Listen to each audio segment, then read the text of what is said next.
In short जब public speaking आता है तो कहीं ना कहीं हम डाउन हो जाते हैं कि नहीं, we can not speak in huge crowd, या तो फिर हम कोई कॉर्पोरेट मीटिंग या प्रेजेंटेशन में जाते हैं तो वी फील सो लो या एकदम डीमोटिवेट सा फील करते हैं. बट कहीं ना कहीं ये सारी चीज़ें बहुत ज़्यादा इम्पॉर्टेंट भी तो है.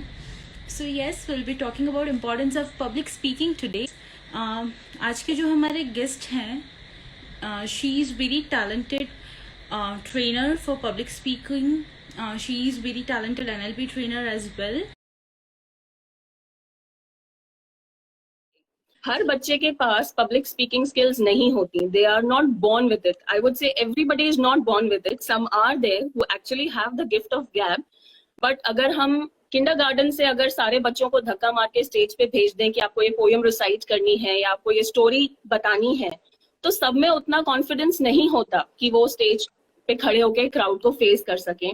Neither the teachers at that level take an initiative to counsel students on a one-to-one basis of what fears they have while standing on the stage, while speaking on the mic, or while making eye contacts with the audience. They just are pushed on the stage की poem बोल दो. उसमें से काफी बच्चे एक दो line बोल के उतर जाते हैं या बिल्कुल भी नहीं बोल पाते. ये मैं किंडरगार्टन स्टूडेंट्स का ही एग्जाम्पल लेके बोल रही हूँ.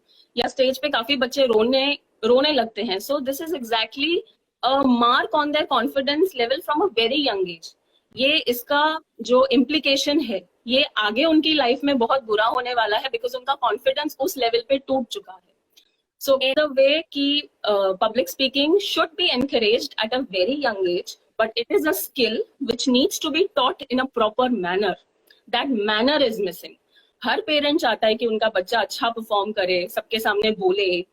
They want their children to be extroverts, to be free in speaking, but what they lack in understanding is कि पहले बच्चे की प्रॉब्लम एक बार समझी जाए कि उसे वाकई में ये करना है तो किस तरीके से करना है, उन्हें प्रॉपर तरीके की गाइडेंस दी जानी चाहिए. So the concept is again train them young and teach them right. So parent का क्या रोल होता है when it comes to public speaking? Okay, now children observe and learn from their parents from a very very young age. चाहे वो infant हो, चाहे वो toddlers हो, चाहे वो अडोलेसेंट्स हो, they look up to their parents because I think parents are the first role models of every child's life. Then comes the teachers, then comes certain relatives, then comes any other person who they consider their guru.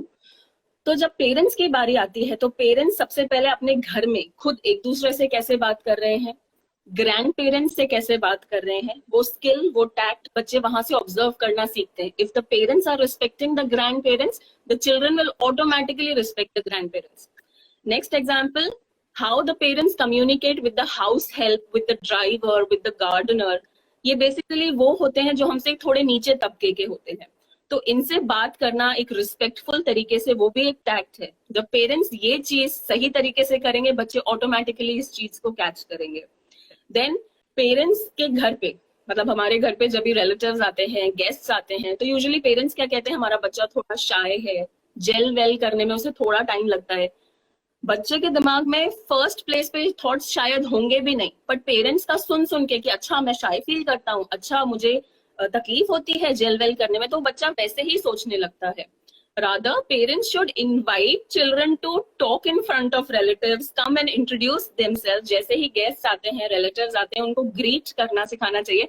ये भी monitor करना चाहिए, but at least encourage them to talk at home. या फिर parents जब बच्चे adolescent में आ जाते हैं तो तुम क्या जानते हो, तुम इस बारे में बात नहीं कर सकते, ऐसे statements दे के उन बच्चों को दबा दिया जाता है. So at least if you're not able to encourage your children, don't discourage them in speaking. I want you to clear what public speaking is exactly. Public speaking basically is when you have to speak in front of a public. Now, public can range from a handful of people to humongous crowds. It can be a meeting, a group meeting, or a seminar conducted at large. These are the examples of public speaking. And अगर students की बात करें, तो जब वो elocution, debates, एक्सटेम्पोर्स जैसे competitions में participate करते हैं तो वो भी उन्हें पब्लिक के सामने ही करना पड़ता है. तो those are the examples of public speaking as well. Professionals की बात करें, जब मार्केटिंग कैंडिडेट्स अपने प्रोडक्ट्स एंड सर्विसेज की मार्केटिंग करते हैं, they have to sell their products, they are doing public speaking. When the businessman is talking to financial intermediaries to get loans, they are talking to their customers to generate a client base, or they are talking to their employees to gain their loyalty. Those are again the examples of public speaking. So public speaking हम बचपन से लेके बुढ़ापे तक हर एक phase में देख सकते हैं, and at some point of life everybody has to do public speaking. Right, perfect. एक और चीज आई वांटेड टू आस्क कि जनरली जब हम पब्लिक स्पीकिंग की बात करते हैं या कम्युनिकेशन स्किल की बात करते हैं, तो जनरली वो पीपल का ये जो मिथ है that comes on outer appearance first, कि आउटर अपीयरेंस है तो चलो उसका कम्युनिकेशन स्किल भी अच्छा ही होगा, right? So what is the relationship between how you represent yourself and the way you communicate? Okay, so when it comes to your representation, that aspect goes in personality development. Since I'm a personality development trainer too, so I can relate both the aspects well, which I'll explain now. Your personality is reflected by the thoughts you have, whatever is running in your mind. Your thought is reflected in your behavior. Your behavior is reflected in your habits. Your habits is reflected in your character. तो चाहे आप अपने आप को कितना भी presentable बना लो, अगर आपके thoughts in place and proper नहीं है तो वो आपका आउटर अपीयरेंस एक बार में ही धुल जाएगा जब आप बोलना स्टार्ट करेंगे लोगों के सामने. If you are not giving quality, if you are not speaking quality, अगर आपके बात में लॉजिक नहीं है तो वो लुक साइड में हो जाएंगे एंड आपका पूरा पर्सनैलिटी बैक टू जीरो हो जाएगा. So there is no direct relation to looking good and speaking good. आजकल की जनरेशन का प्रॉब्लम वही है, क्योंकि वो अपनी सेल्फ वर्थ दूसरों से डिराइव करते हैं ना. So they are under a constant pressure of looking good and speaking good and behaving good all the time. But वो ये भूल जाते हैं कि human mind अपने full potential पे under pressure काम नहीं कर सकता. So that is the basic understanding which is lacking. Right. So here again comes what is the importance of this public speaking in corporates. आपने ऑलरेडी स्टार्टिंग में introduction में बता ही दिया कि व्हेनेवर प्रेजेंटेशन देना होता है here it plays an important role. But अगर हम डेप्थ में बात करें तो how important it is, because nowadays after clearing 12th बच्चे बहुत ज्यादा they want to they go for CA, they go for CS. Even I myself is a CS.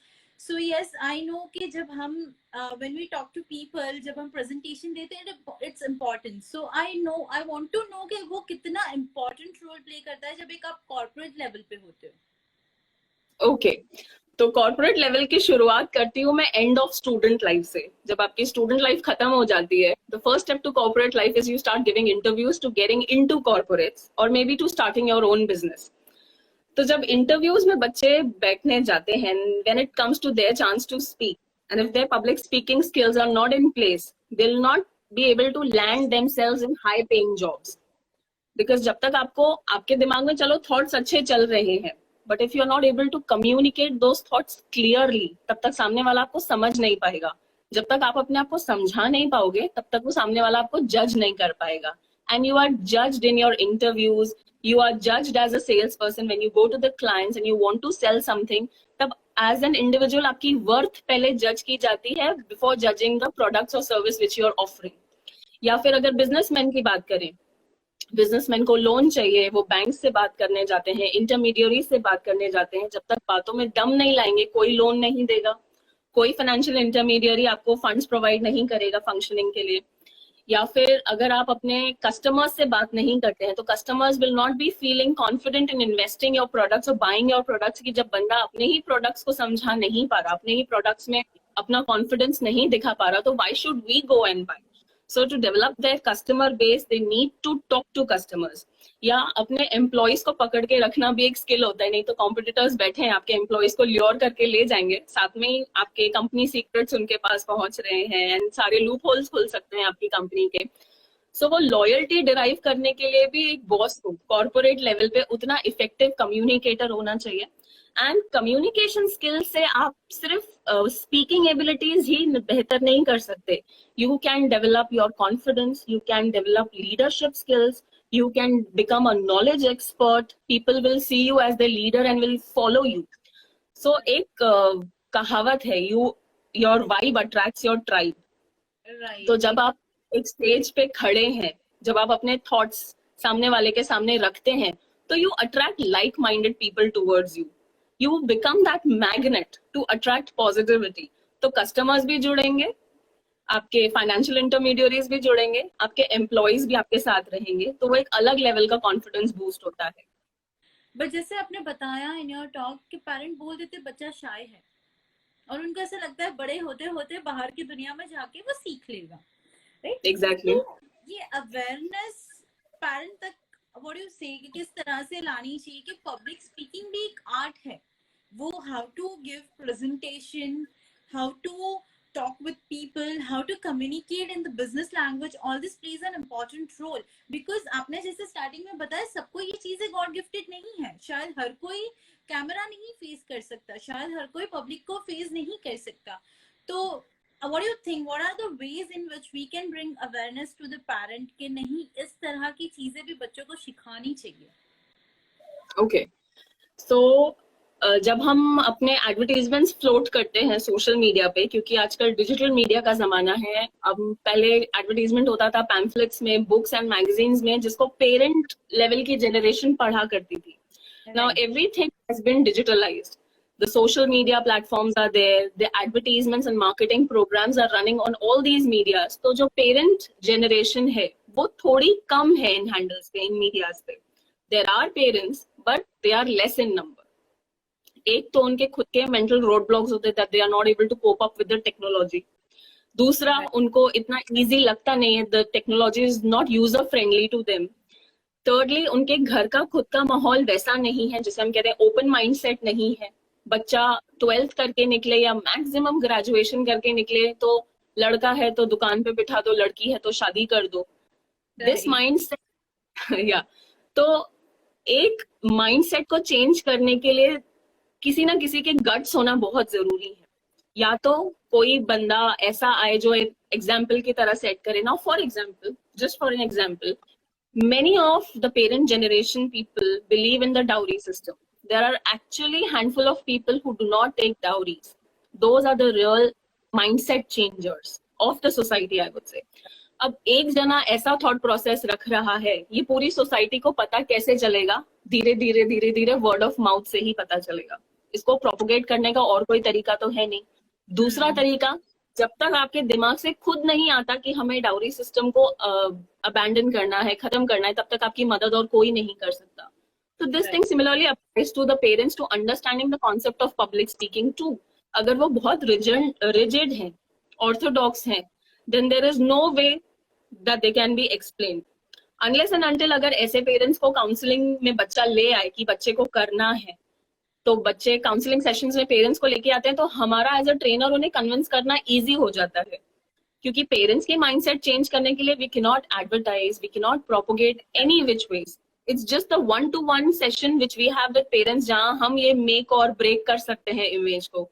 So ma'am, आप अगर आज की जनरेशन, आज के टीनेजर्स या यंगस्टर्स को पब्लिक स्पीकिंग के बारे में थोड़ी बहुत टिप्स या थोड़ी बहुत नॉलेज देना चाहोगे? तो आजकल एक नया ट्रेंड चला है, बीइंग द इन्फ्लुएंसर्स. चाहे वो इंस्टाग्राम इन्फ्लुएंसर्स हो, चाहे वो यूट्यूबर्स हो, everybody wants to inspire others.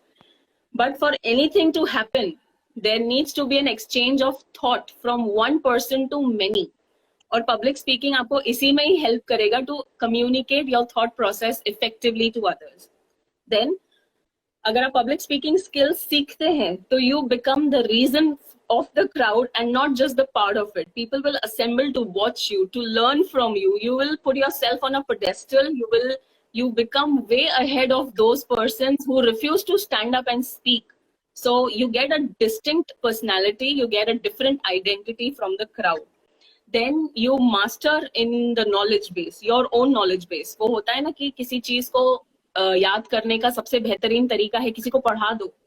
कि अगर हमें सामने वाले को पढ़ाना है तो पहले खुद के कॉन्सेप्ट स्ट्रांग होने चाहिए. So it will develop your knowledge base.